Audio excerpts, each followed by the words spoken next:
with you. And that was a good way for Disney to spectacularly conclude the Aladdin trilogy, because that's what the movie poster said about it. They said it was the spectacular end to the trilogy, and with him getting closure, it is definitely spectacular. Nice to hear. So yeah, after that, I must ask, what was the reception of Aladdin like?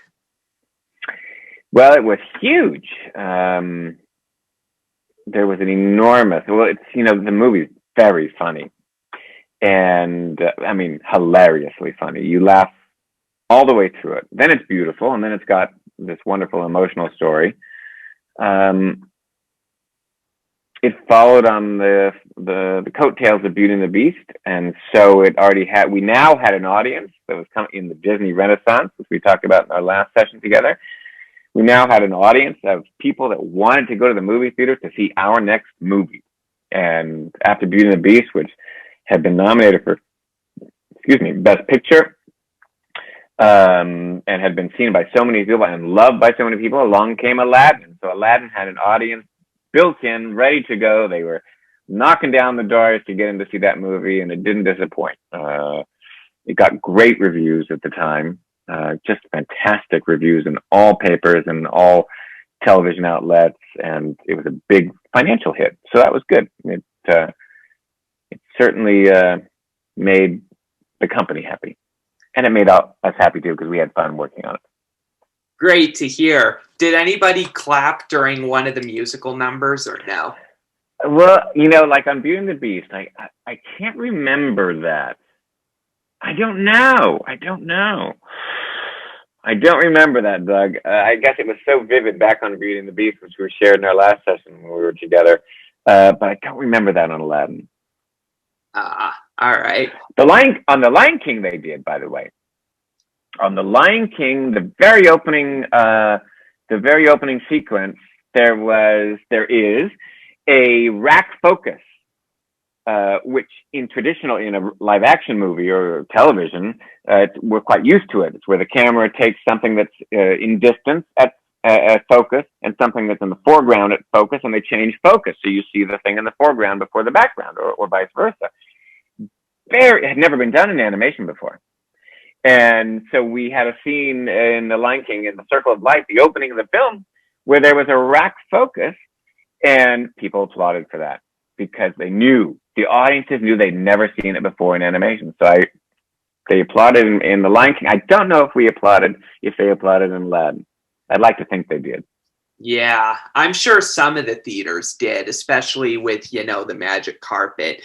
But I can't say I'm surprised about The Lion King, because everything about the intro with the music and Rafiki holding Simba up, that's a magical scene in its own way. It is. Yeah. You're right. Yeah. So what did you want to show from Aladdin that you had? Oh, well, just like our last session together, I just brought along some drawings because I keep them here for fun. Mark Henn was an animator in Florida.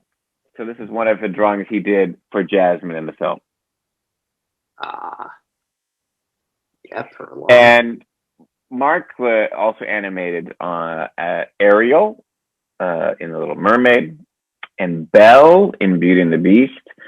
He wasn't the supervising animator of those characters, but he was working with the great animators to bring the characters together.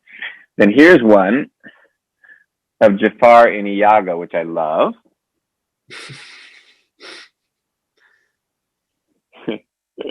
What was Jonathan Freeman like, very quick, if you know? Do you know what he was like, or? I wasn't in the recording session, so I don't know. Okay, no problem.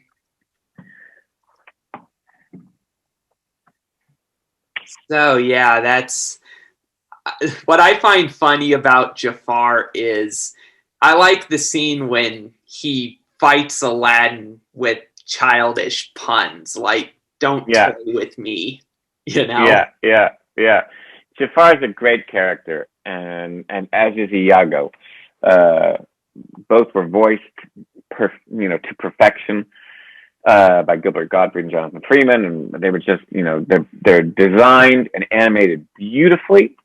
The great Andreas Deha animated Jafar, the villain, of course, in that movie, and boy, between the voices and the animators, they just nailed it. They're funny and they're ridiculous.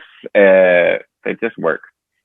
That's great to hear, and so it's a matter of time, in my opinion, before Aladdin gets selected for preservation. I think it's inevitable. I'm sure it'll happen soon.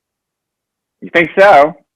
I think so, but who knows? You never know what tomorrow's going to bring. You sure do. Well, I hope you're right. It'd be an honor for all the filmmakers to have their film included. For sure. So that's all the questions I have about Aladdin. Okay. It's been a pleasure, as always. For sure. And we'll keep in touch soon. And hopefully I'll get to Italy soon to check out your hotel. All right, Doug. Thank you so much. I really appreciate chatting with you today.